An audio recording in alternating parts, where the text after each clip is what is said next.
I think the true innovation that is happening in the industry for games right now is actually happening in the independent space. Indies can try new things. They can try bizarre things. They can afford to fail.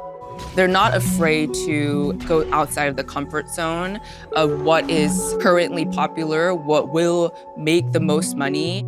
It's often generated by an idea that's grown from a personal experience or personal desire to play a specific type of game. Big studios may be risk averse when it comes to trying out new things, new ideas, new features. Our independent developers are the ones who are really tip of the spear for a lot of that. They're taking risks, they're bold. They're the ones that are really doing the things that are innovating and helping to attract and welcome more people to the space.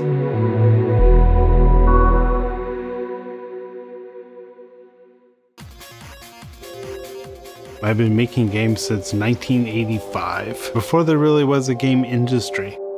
Back in the day, the indie scene was shareware. You know, you put shareware on a floppy disk and you get it out there to as many people as possible. You could always make games, but getting them in front of people was always a problem. There's a lot to do because true indie developers are responsible for the game, obviously, and then also marketing and PR and distribution. We all came with this kind of old school mentality that you needed a big publisher, you can't build your own team, and all of this mindset that kept our thinking a little bit too small. And I think a lot of that changed in the early 2000s with the rise of things like the Xbox program and Steam and all this stuff. It was really a different time. We were just at the dawn of digital downloads. And today, it just seems like hard to even imagine that there wasn't a world where everything was digitally downloaded. But Xbox Live Arcade clearly showed that like digitally downloading games was like an amazing way forward. The first games I worked on for XBLA were Joust, Robotron, and Defender. But quickly, developers saw this amazing opportunity. Like, wait a minute, I can make a game for a couple dozen megabytes and sell it directly to consumers for $5 or $10 or $15.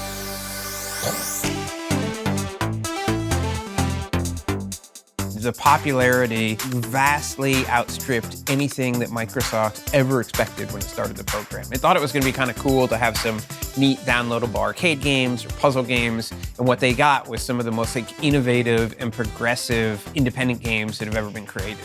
And you saw games like Castle Crashers and Braid and everything else just explode. It was actually happening faster than Microsoft could really respond to it on 360. And as we got into the Xbox One era, we realized, we needed to take the next step for independent developers. So I was one of the people who helped co-found the ID program way back in the day, 10 years ago now. We were seeing an opportunity where more independent developers could actually bring their games without having a publisher. Back in the day, it was really hard to get dev kits. To get games on Xbox, developers needed kits. And so we made a commitment early on that every developer was going to get access to 2 dev kits at no charge. We knew if we could do those things, make it easy to ship, enable developers to do what they want, to be their own publishers, we knew that we would be giving Xbox players access to this amazing variety of content, and we knew that Xbox players would respond. The next thing was to go to Cologne and announce it. Here we are, it's that time of the year again. Cologne, Germany for Gamescom. My favorite time of the year. We had more than 1,000 people apply in the first hour after we announced it until the website crashed. I think the big thing that we understood by the end of the show was oh my gosh, we have so much work to do. Boom! That'll slow them down. We wanted a program that made sure that people who we had never heard of would be able to come to Xbox and have fantastic success. And so whether you were a long-standing developer or whether you were 2 brothers in Canada who had a bonkers idea to hand draw every frame of a video game, we wanted to make sure Xbox was there for you. Our original team started off with my brother Jared Moldenhauer and I always wanting to make a video game. And as we got through some initial ideas and some initial concepts and how the game was going to go, we pulled in my wife, Maya Moldenhauer, and we started as this small, tight-knit team and expanded from there. Studio MDHR at the time, was a wonderful small family based in Canada who had this amazing game. They had a vision for a game that's unlike any game anybody's ever made before. You can say, oh, there's been run and gun games before. There've been hand-drawn games before. Nobody ever thought to put them together the way they did. The art style of Cuphead was influenced heavily by the 1930s rubber hose cartoons. So we took that art style and married it with the retro games from the 1980s era that we grew up and loved. Marrying those two together, Cuphead was the byproduct. The game is so cute, it's beautiful, it's also very challenging. It was less a choice of us wanting to make the game hard just to make it hard, and more of the fact that Cuphead had to be hard to be a fun game. We had to love every aspect of what we were doing, and that means every creative decision had to be something we truly loved. The thing that stands out in my mind was we were down in LA at E3 and we were announcing Cuphead. They announced the date and everybody goes crazy. It was just such an amazing moment. That feeling is still very raw. I almost get choked up sometimes when we talk about it because, you know, we talk about how we had put so much on the line.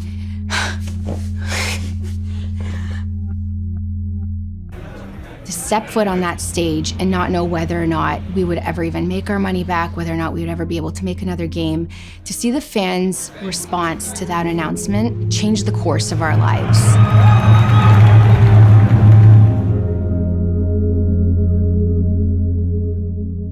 They've had so much success now. You can get a marionette, you can watch a Netflix show, you can get like a pencil case. It's so cool to see Cuphead everywhere. But in a lot of ways, it was kind of like the prototypical, what we were hoping was going to happen when ID at Xbox started. Hello all, thank you for coming to this very important informational meeting. The first time I heard about ID at Xbox, I was doing Thimbleweed Park. Prior to then, it was really kind of just me. Things like Steam or a black box. You fill out some forms, you put a game up there. We didn't have a ton of money for things like marketing PR, but we were invited to a whole lot of events that ID and Xbox was putting on, ability to show our game. They gave us, nice placement on the dashboard and things like that. So it was really good. One of the key things of ID at Xbox is listen to the developers. When we want to get great games to players, the way you do that is by listening to developers and making sure you're making a program that works for them.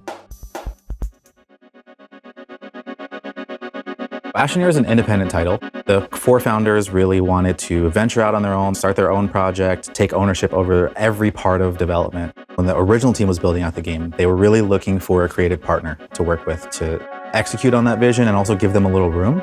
And ID at Xbox stepped in and said, hey, we want you to make whatever you want to make, and we're going to give you the resources that you might not even know that you need in order to do that. We launched into game preview and into early access, and it saw amazing success right off the bat. And so I think once we realized that people were coming along on that ride with us, we just saw that as a way to just keep building it out. I mean, at this point now, I think we've updated like 40 times. Over the 10 years of ID at Xbox, we've been reaching developers, having a lot of cool developers bring their games to the platform.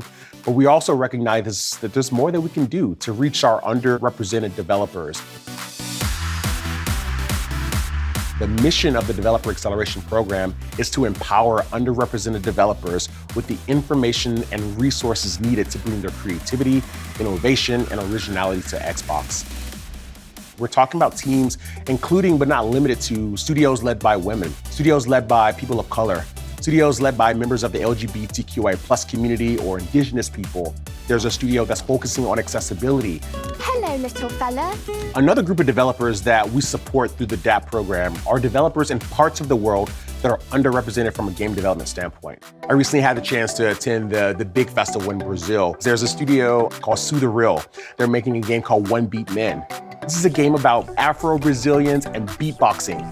Raji is a game by Nodding Head Games from India. They made this beautiful game. It's an action-adventure game revolved around this young female protagonist. There's a lot of adaptation from the mythology from India.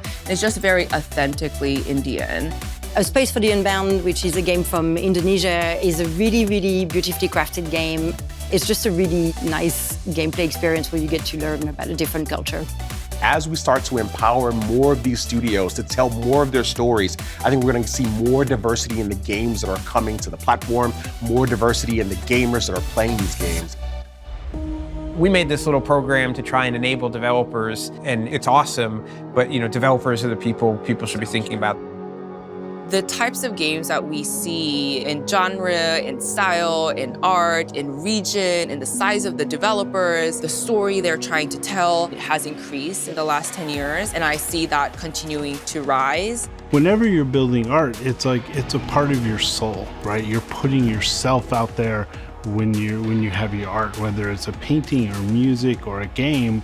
I think it's very important for companies like Microsoft to pay attention and help the independent community. It changes that old way of thinking that you can't break into the industry, and now it actually lets the next generation of people truly dig in. We're going to see so many more new and creative ideas that's going to push and drive innovation moving forward into the future.